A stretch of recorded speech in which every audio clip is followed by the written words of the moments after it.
20번째 시간입니다. 오늘 말씀을 가지고 칼이냐 말씀이냐 그런 제목으로 함께 말씀을 나누고 기도하는 시간을 가지려고 합니다. 우리 19장 지난주에 말씀드린 것처럼 19장의 내용을 잠깐 소개해드리면 하나님이 예레미야에게 새 옹기를 사가지고 흰놈의 아들 골짜기로 가라는 거예요. 그냥 혼자 가지 말고 1절에 보면 19장 1절에 보면 백성의 어른들과 제사장의 어른들 종교 지도자와 또 백성의 지도자들을 데리고 흰놈의 아들 골짜기 이곳이 어떤 곳이냐면 한마디로 쓰레기장이자 우상숭배에 추악하고 더럽고 냄새나는 그런 곳입니다. 그런 곳에 가라는 거죠. 가서 하나님의 말씀을 선포합니다. 이 땅이 이렇게 될 거다 하는 거예요. 다시 말하면 이 세상이 이와 같은 쓰레기장처럼 된다는 거죠. 자, 그러면서 그곳에서 오늘 10절 19장 10절을 보면 너는 함께 가는 자의 목전에서 그 옹기를 깨뜨리고 새로 금방 산 옹기를 흰놈의 아들 골짜기에서 깨뜨려요. 그리고 11절에 이렇게 얘기합니다. 만군의 여호와께서 이와 같이 말씀하시되 사람이 토기장의 그릇을 한번 깨뜨리면 다시 완전하게 할 수 없는 이와 같이 내가 이 백성과 이 성읍을 무너뜨리리니 도벳에 매장할 자리가 없을 만큼 매장하리라. 새 옹기를 깨뜨리는 그 행위적인 상징이 뭐냐 하면 이 세상이 쓰레기처럼 옹기가 깨어지면 버리잖아요. 쓸 수가 없는 거예요. 깨어진 옹기를 다시 조립해가지고 쓰는 건 그런 일은 없잖아요. 그것처럼 이 세상이 쓰레기장이 되어서 쓰레기 처리를 해 버리겠다, 심판하겠다 그런 뜻입니다.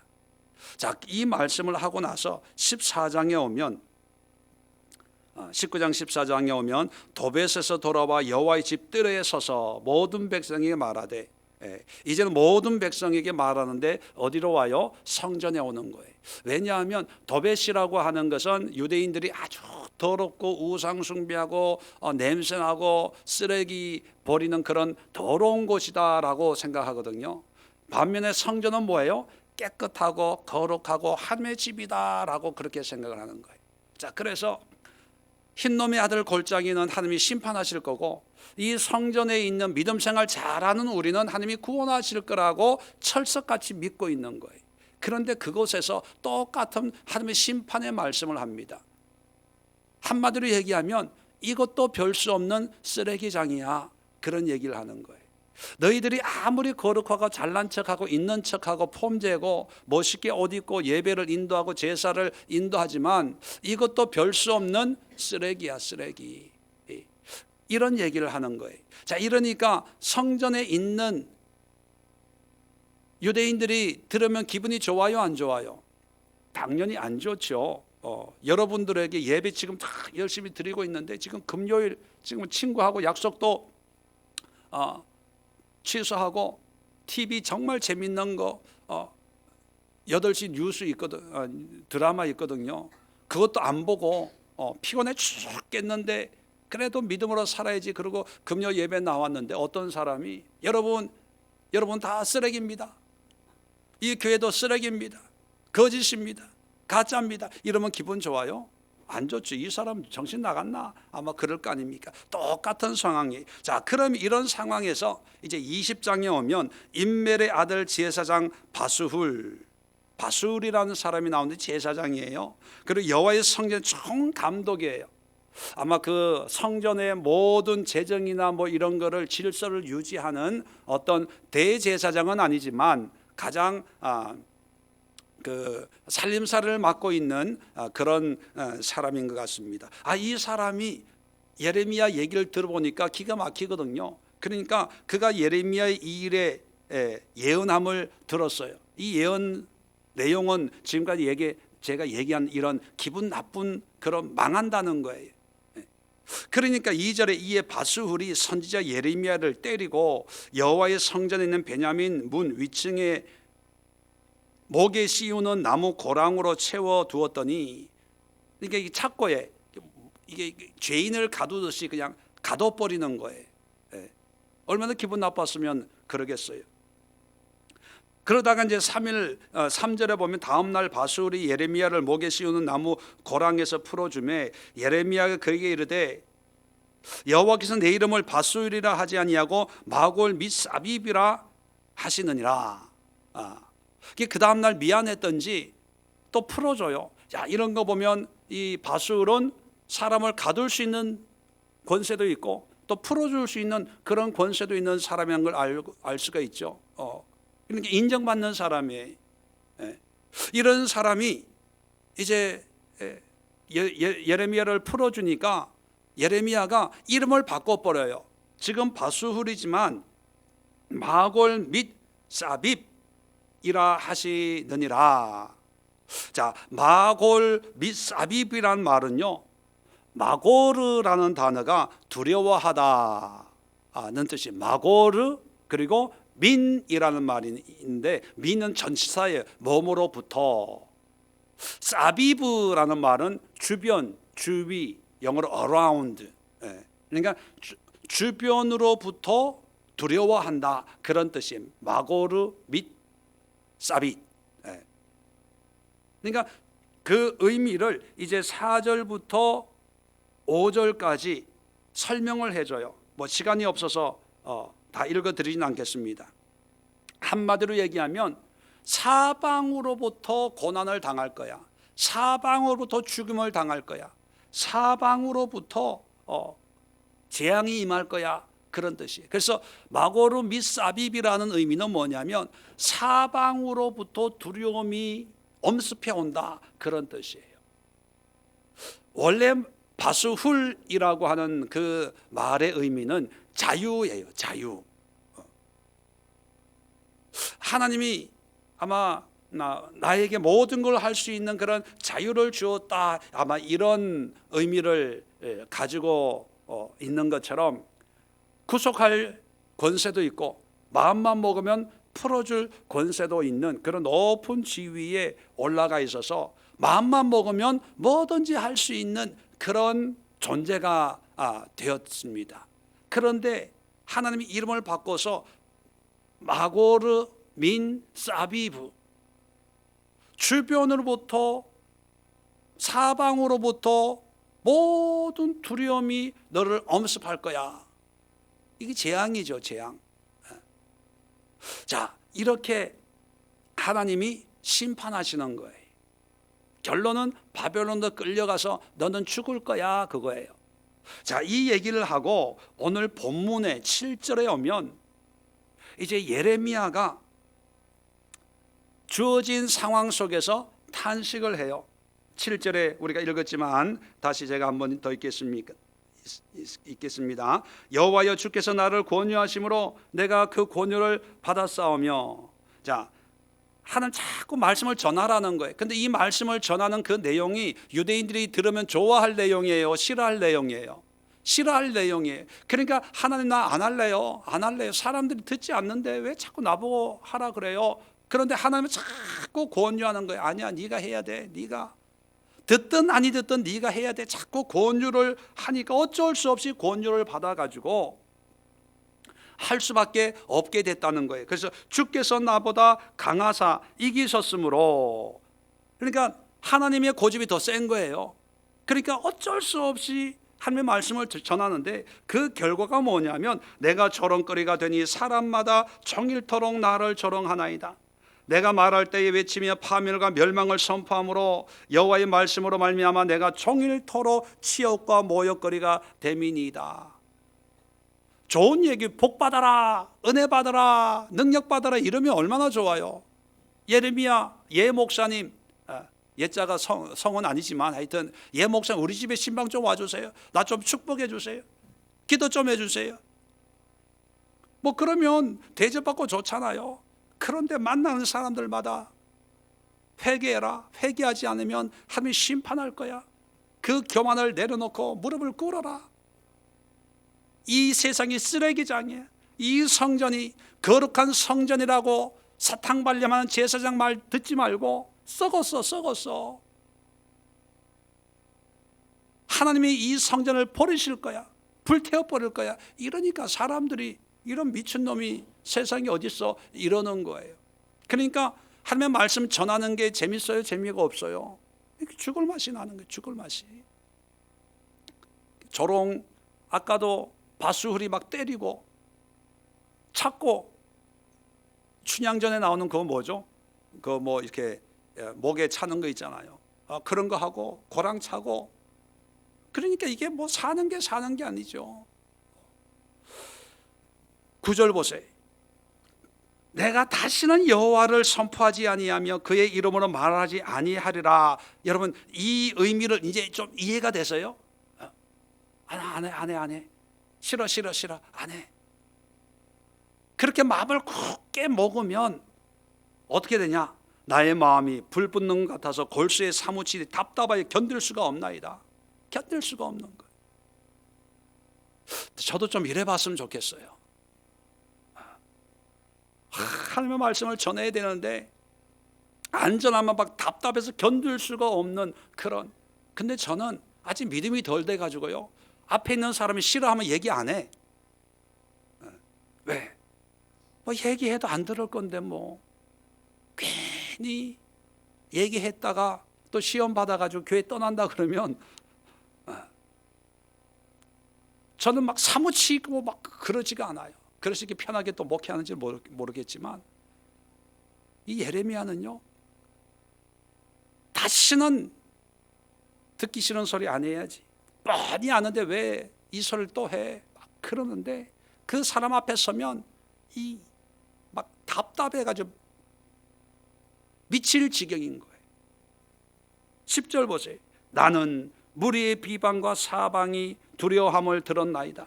그들이 이르기를 고소하라, 우리도 고소하라 하오며, 때리고 감옥에 넣으면서 억울하면 고소해봐, 고소해, 신고해 이러는 거예요. 그러니까 얼마나 이 예레미야의 마음이 썩고 또 썩겠어요.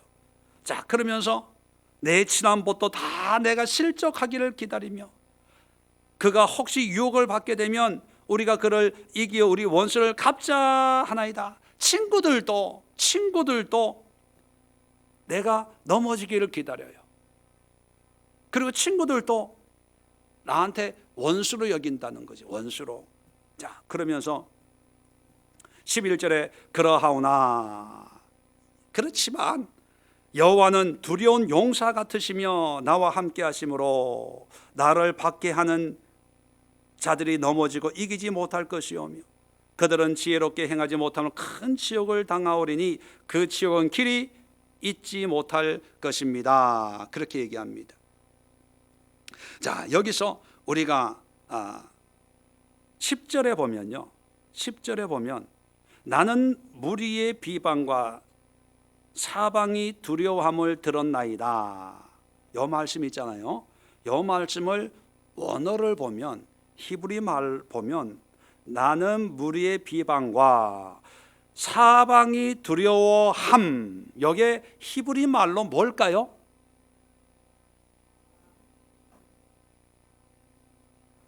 어떻게 하세요? 히브리어도 공부하세요? 성경 공부만 열심히 하시지 무슨 또 히브리 원어까지 공부를 하세요. 집사님들이 히브리어로 공부하니까 목회하기가 점점 힘들어져. 성도님들이 원어를 얘기하니까 여기에 마고르 민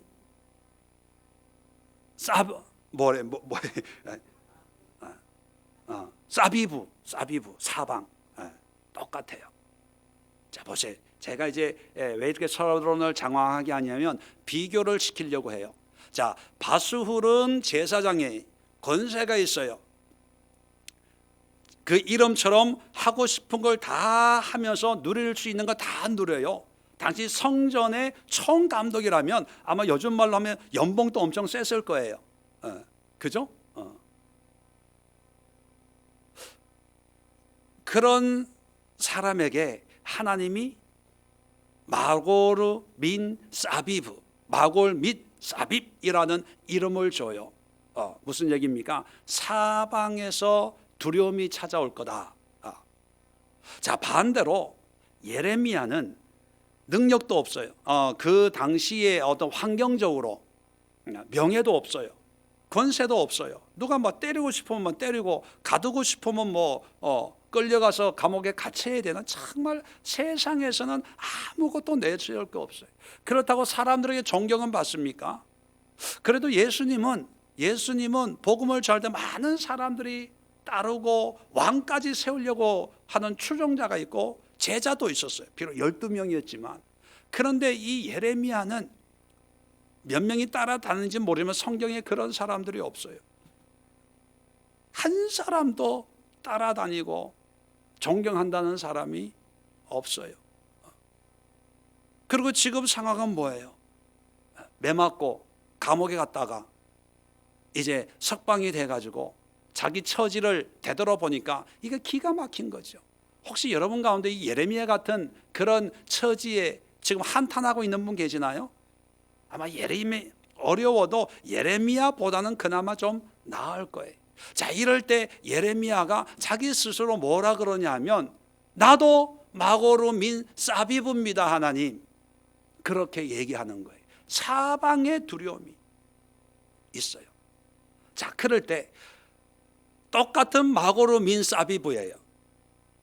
바술도 그렇고 예레미야도 그렇고, 단지 현상이 다른 거죠. 예레미야는 현실이 마고로 민 사비브예요. 그런데 바술은 현실은 뭐예요? 좋아요, 안 좋아요? 좋아요. 그런데 마고로 민 사비브는 신앙적으로, 영적으로 하나님의 심판이 마고로 민 사비브예요. 똑같은 환경이지만 한 사람은 현실의 고통 가운데 신음하고 있는 반면에 한 사람은 자기 지금은 인정 안 하지만 영적인 하나님의 심판 가운데 놓여 있어요. 근데 현상을 보면 이 사람은 잘 먹고 잘 살고, 이 사람은 탄식하면서 슬퍼하면서, 하나님 나 이제 주의 일 안 할래요. 마음만 먹으면 또 어떻게 또 마음이 약해가지고 하나님 앞에 고집이 꺾여가지고 하기 싫은 그런 말씀을 전하고 그런 사역을 하고 사는 게 아닙니다 이러고 있는데, 자, 이런 현상을 보면 전혀 하늘과 땅 차이예요. 그리고 각자 고백하는 걸 보면 다 인생이 마고로 사비브예요. 마고로 민 사비브. 그런데 결론을 보면 누가 이깁니까? 세상 바술이 이겨요? 예레미야가 이겨요? 하나님은 예레미야 편에 서서 예레미야를 통해서 일을 하신다는 거예요.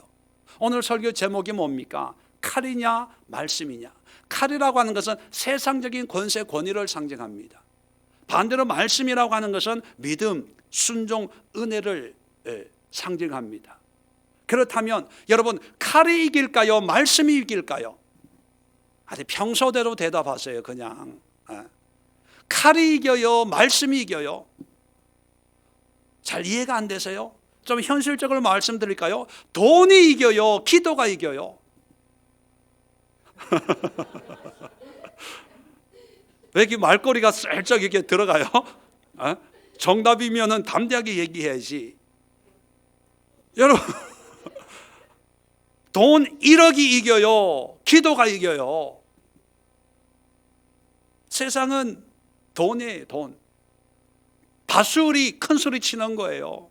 왜? 능력이 있으니까, 총감독이니까, 권세가 있으니까, 내가 자유하니까. 죽이기도 하고 살리기도 하고 감옥에 넣기도 하고 끄집어내기도 하고, 그리고 안정된 직장이 있잖아요. 성전 총감독 아무나 됩니까? 그리고 제사장 아무나 됩니까? 제사장 바술하니까 사람들은 뭐라고 생각해요? 이 모든 것이 누구가 준 복이다?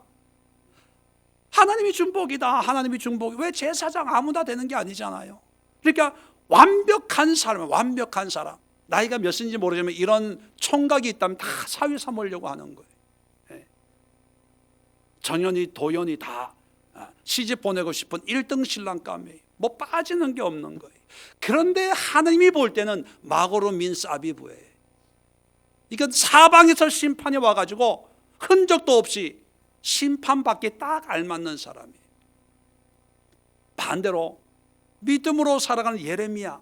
예레미야가 존경받아요, 조롱받아요? 성경에 조롱받아요. 얼마나 괴로웠으면요. 14절부터 한번 읽어드릴까요?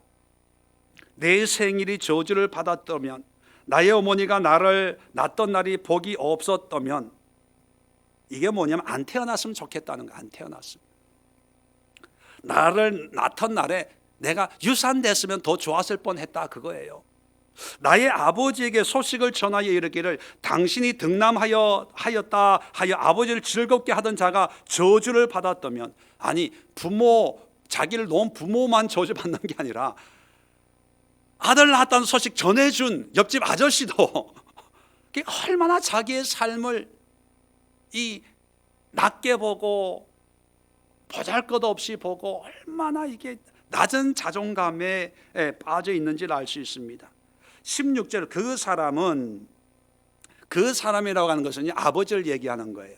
아버지는 여호와께서 무너뜨리시고 후회하지 아니하신 성읍같이 되었다면, 그러니까 하나님이 무너뜨리고 후회도 없는 그런 성읍처럼 됐으면 좋겠다는 거예요. 그리고 그가 아침에 부르짖는 소리, 낮에는 떠드는 소리를 듣게 하였다면 좋을 뻔하였나니, 뭐예요? 밤에 자야지 부르짖고 있어요. 낮에는 일해야 되는데 떠드는 소리, 이게 편안한 소리입니까? 문제 아우성치는 소리입니까? 인생이 다 어렵고 힘든 이 인생이 쓰다는 걸 좀 깨달았으면 장가 안 가고 애 안 낳았을 텐데, 그런 뜻이에요. 17절에 이는 그가 나를 태에서 죽이지 아니하셨으며 나의 어머니를 내 무덤이 되지 않게 하셨으며 그의 배가 부른 채로 항상 잊지 않게 하신 까닭이로다. 이게 뭐냐면요, 나를 낳았기 때문에 하나님이 저주했으면 좋겠다, 이런 뜻이에요. 한마디로 얘기하면 자기의 삶 자체를 아주 저주스럽게 탄식하고 있어요.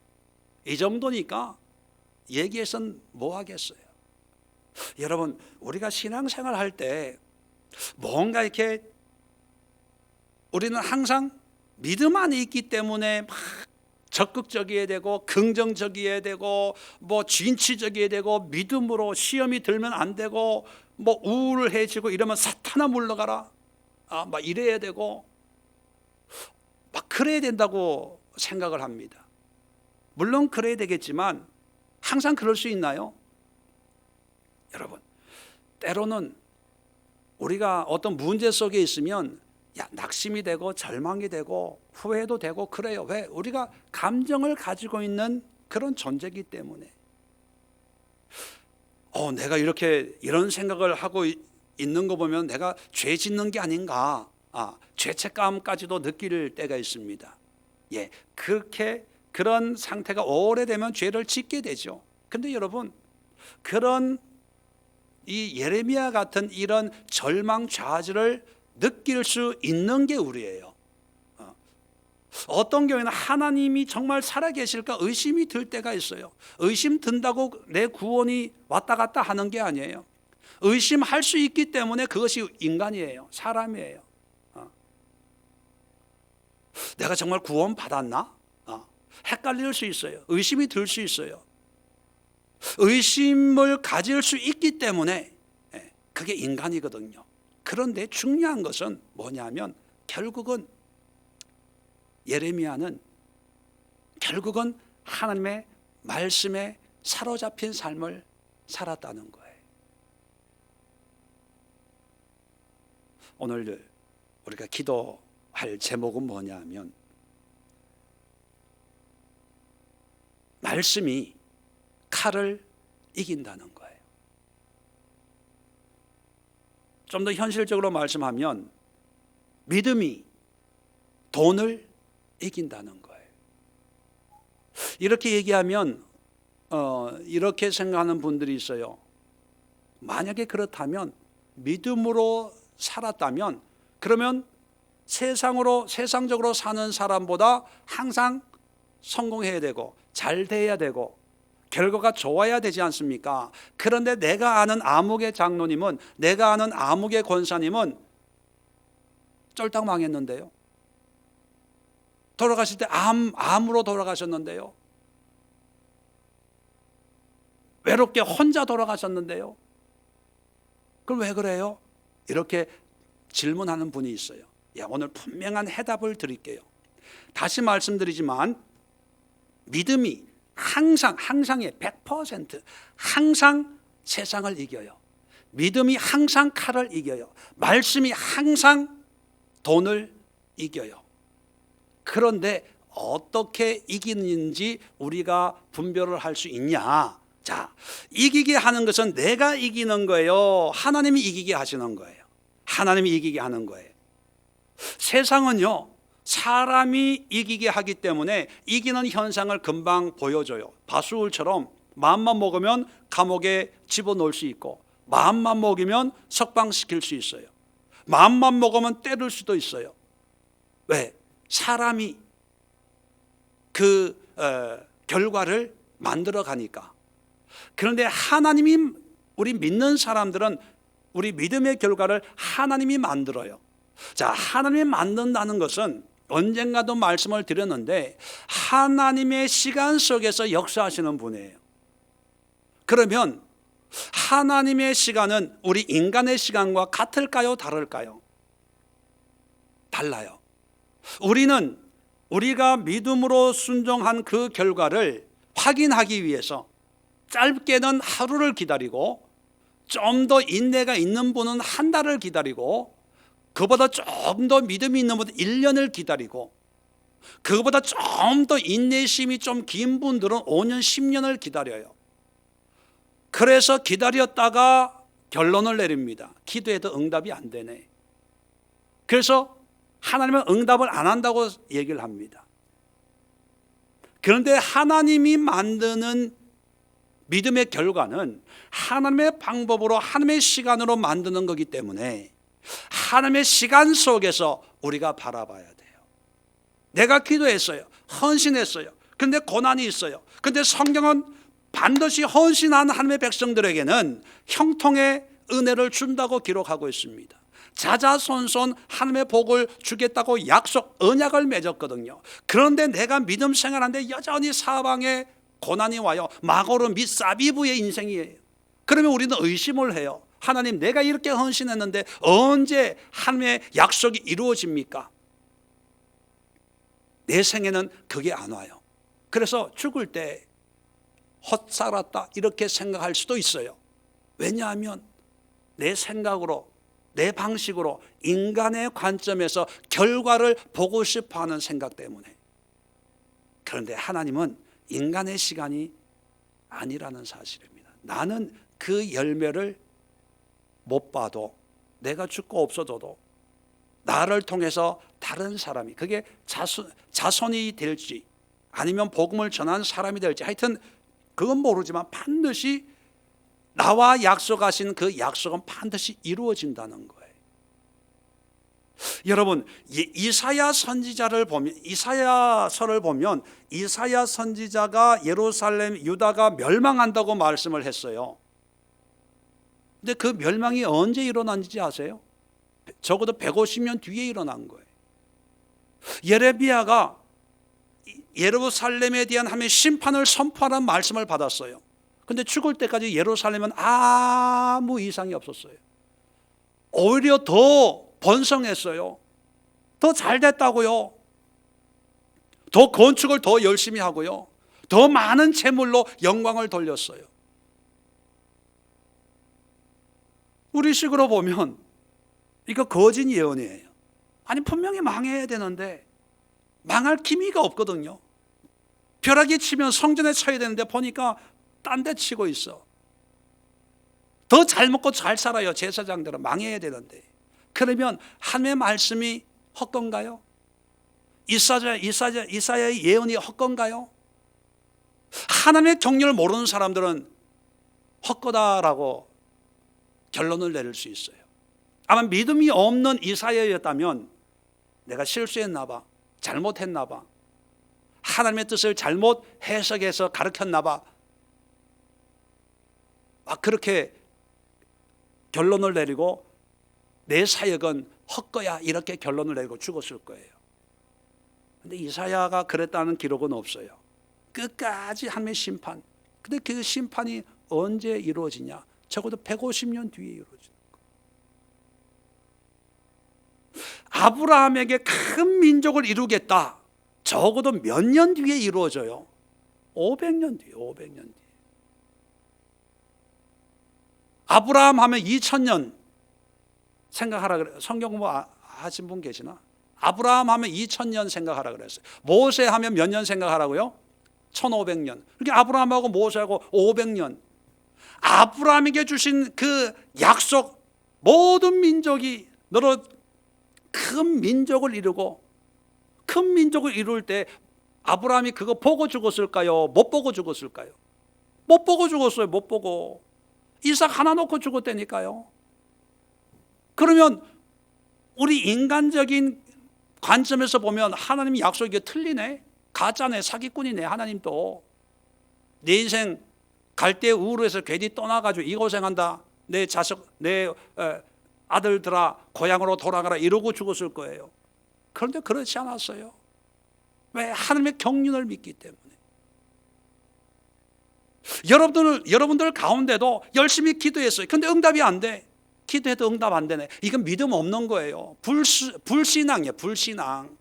하나님을 마치 사람처럼 하나님이 적어도 나 같은 사람이면 여러분이 간절히 기도하면요. 저는 정말 성격이 좋잖아요. 그래서 여러분이 원하는 시간에 원하는 방법 다 응답해 줘요. 왜? 저는 착하니까.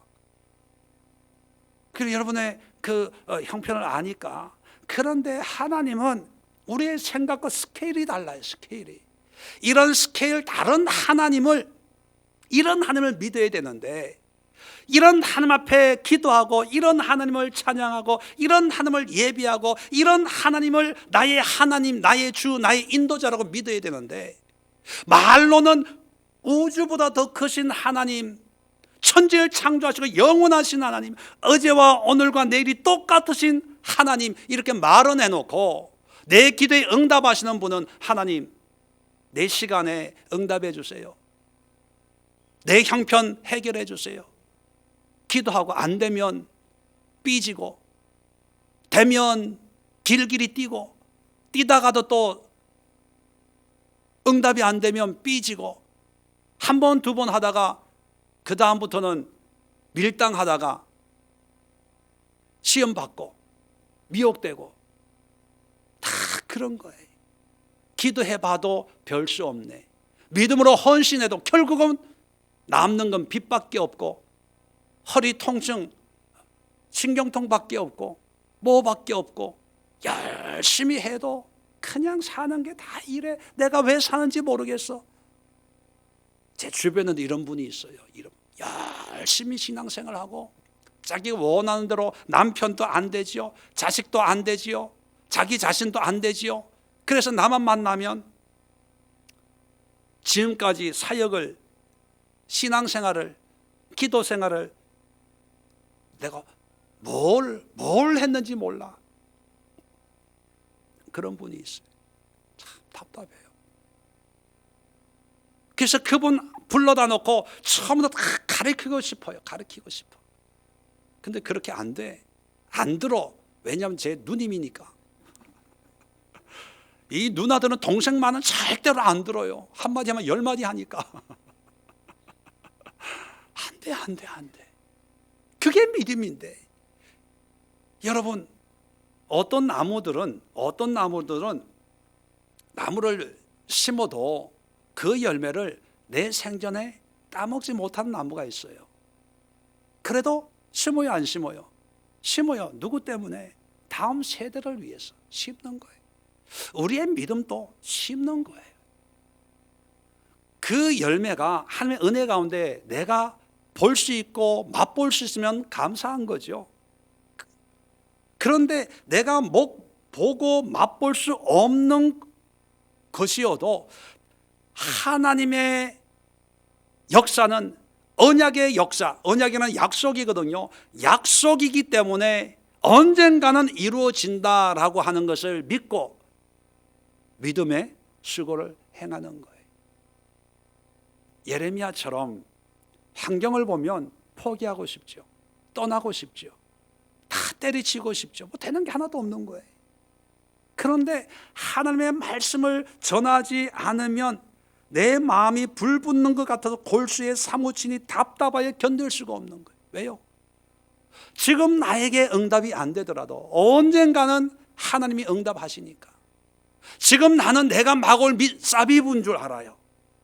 그런데 10년이 지났는지 20년이 지났는지 모르지만 나중에 보면 큰 소리 치던 바스훌이 마고르 민 사비부가 되는 거예요. 바벨론 포로로 끌려가는 거예요. 죽임을 당하는 거예요. 이게 믿음이에요. 그래서 사람들은 칼이냐 믿음이냐 할 때 거의 많은 사람은 칼을 붙잡으려고 해요. 왜? 현실적이잖아요. 금방 효과를 볼 수 있는 거잖아요. 근데 그 칼은 언젠가는 없어지기도 하고 그 칼은 언젠가 나를 치는, 나를 찌르는 흉기로 돌변할 수 있습니다. 그런데 하나님의 말씀은요, 생명이에요. 하나님의 말씀은 영생이에요. 하나님의 말씀은 열매예요. 하나님의 말씀은 반드시 하나님의 약속을 가져오게 하는 마중물이에요. 마중물. 그러니까 여러분, 우리가 주어진 환경 속에서 하나님을 믿고 하나님을 섬기고 믿음으로 살아간다고 하는 것은 정말 믿음의 씨앗을 이게 뿌리는 건데, 그 씨앗이 때로는 100년 뒤에, 때로는 200년 뒤에 열매 맺는 것도 있고, 때로는 1년 뒤에, 때로는 1시간 뒤에 열매 맺는 것도 있어요. 그러니까 1시간 안에 열매 맺는 거, 한 달 뒤에 열매 맺는 거, 1년 뒤에 열매 맺는 그거에만 응답이라고 생각하고 그것만을 위해 신앙생활하는 것이 아니라 적어도 50년 뒤에, 100년 뒤에, 1000년 뒤에 예수 그리스도의 오심을 준비하는 그런 시대적인 사명과 책임을 가지고 예레미야 같은 이런 조롱과 비방과 고소와 손가락질을 극복하면서 믿음으로 살아낼 수 있는 그런 신앙의 용사가 되어야 된다는 거예요. 우리 교회에서 중보 기도하면서 이 시대를 위해서 기도하고 나라를 위해서 기도합니다. 왜냐하면 지금 당장은 응답이 안 되더라도 기도가 쌓이고 기도가 뿌리 내리고 그 기도를 통해서 하나님이 언젠가는, 우리가 죽고 이 땅에 없어지겠지만 언젠가 그 기도의 역사가, 열매가 우리 다음 세대에 그 덕을 보게 될 수도 있잖아요. 참 마음 아픈 것은 우리 신앙도 점점 이기적이 되어 간다는 거예요. 나에게 효과가 없으면 관심이 없어요. 내 문제가 아니면 기도도 안 하고, 내가 필요한 거 아니면 관심도 없어요. 예수님은 이 땅에 오셔서 모든 인류의 죄를 대속하기 위해서 오셨는데, 그 은혜로 구원받는 우리 오늘날의 그리스도인들은요, 철저하게 자기 중심이에요. 자기 중심. 다른 사람은 관심이 없어요. 이 땅에는 관심이 없어요. 이 세대는 관심이 없어요. 다음 세대는 관심이 없어요. 왜? 내가 살아있는 동안만 중요하니까. 그러니까 이 땅에 대한 의미가 없어지는 거예요. 저는 중보기도 인도할 때마다 항상 이 땅을 위해서 기도합니다. 땅에 예수의 보혈의 피가 흐르도록, 이 시대와 이 사회를 위해서 항상 기도하지요. 왜냐하면 당장 하나님의 역사가 일어나면 더 좋지요. 그런데 지금 상황을 보면 그런 흔적이 안 보여요. 더 문제가 많아요. 더 어려워지는 것 같아요. 이제 뉴스를 보면 화가 나요. 여러분은 안 그래요? 네. 짜증이 나요. 오늘 또 뉴스 봤더니만 그 장관 딸이 어떤 학교에서 3일인가 5일 인턴을 했대요. 그것도 가짜 인턴 발급을 받고. 근데 더 열받는 것은요, 그 학교에 공헌한, 그 학교를 빛낸 인물들을 이제 이름을 적어 놓는 그런 조형물이 있대요. 거기에 그 개 이름이 올라가 있대. 국회의원이 그 이름이 있는데 그 총장을 불러다가 물어봤대요. 설마 이 사람이 그 사람은 아니지요? 설마 인턴 3일 했는데. 근데 그 총장이 그랬대요. 그 사람 맞다고.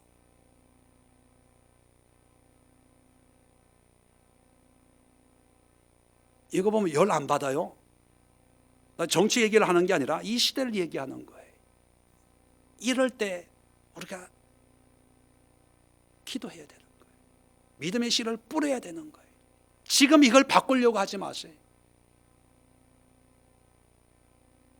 물론 하나님의 역사가 일어나면 바꿀 수 있죠. 뭐 촛불도 바꾸는데 뭐 태극기는 뭘 못 바꾸겠습니까? 하여튼 뭐 그런데 우리 그리스도인들이 가져야 될 그런 믿음의 자세는 세상을 바꾸기 위해서 칼을 들고, 세상을 바꾸기 위해서 태극기를 들고, 세상을 바꾸기 위해서는 촛불을 들고, 그러면 몇 년 안에는 승패가 날 수 있을 거예요. 그런데 촛불로 승패를 봐봤잖아요. 더 나아진 게 있습니까? 자, 태극기로 정권을 바꿨어요. 더 나아질까요? 더 나아질까요? 여러분 살아님 살기가 더 편해질까요? 지금 해봤잖아요. 지금까지 다 실패했잖아요. 대통령이 감옥에 가고, 두 대통령이 감옥에 가 있잖아요. 한 대통령 총에 맞고, 한 대통령은 지금 재판 받고 있고, 장로도 세워봤잖아요. 장로도 해봐도 뭐 별 수 있는 거 있어요? 다 똑같아요. 이럴 때 우리 그리스도인들이 붙잡아야 될 게 뭐냐면 말씀을 붙잡아요. 말씀을.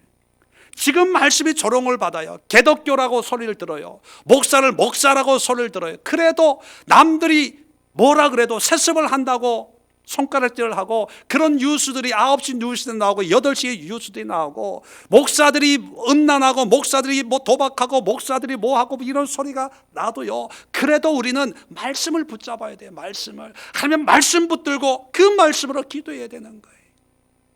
그것이 결국은 승리예요. 결국은 승리예요. 그 기도로 말미암아 하나님의 때에 지금 우리는 마고로 밑삽입, 사방의 공격이에요. 사방의 공격.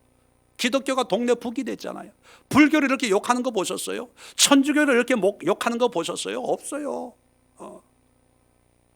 근데 교회가 헌금을 했네, 광화문에서 뭐 했네, 얼마나 욕들 많이 합니까?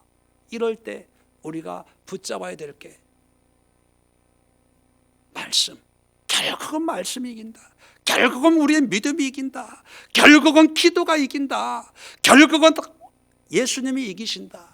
이 믿음을 가지고 이 어려운 때 마고로 밑삽입의 이 상황을 돌파해 나가는 이 시대에 살아있는 그리스도인들이 되어야 되고, 그것이 바로 저와 여러분들의 이 시대적인 사명이다 하는 것을 다시 한번 말씀드리면서, 오늘 이 시간 오늘 말씀으로 함께 간절하게 기도하며 이 땅을 위해서, 이 나라를 위해서, 여러분의 삶을 위해서, 여러분 마음에 갈등이 있습니까? 돈, 칼, 명예, 그거 다 버리십시오. 하나님의 말씀으로 살겠습니다. 믿음으로 살겠습니다. 은혜 가운데 살겠습니다. 하나님의 약속, 언약의 말씀만을 믿고 믿음의 순종의 삶을 살겠습니다. 그것이 내가 사는 길이고 이 나라가 사는 길입니다. 우리 한번 간절한 마음으로 여러분 자신을 위해서, 또 이 땅을, 우리 사회를, 우리 대한민국을 위해서, 또 대통령을 위해서 함께 간절하게 기도하는 시간 갖도록 하겠습니다. 주의 한번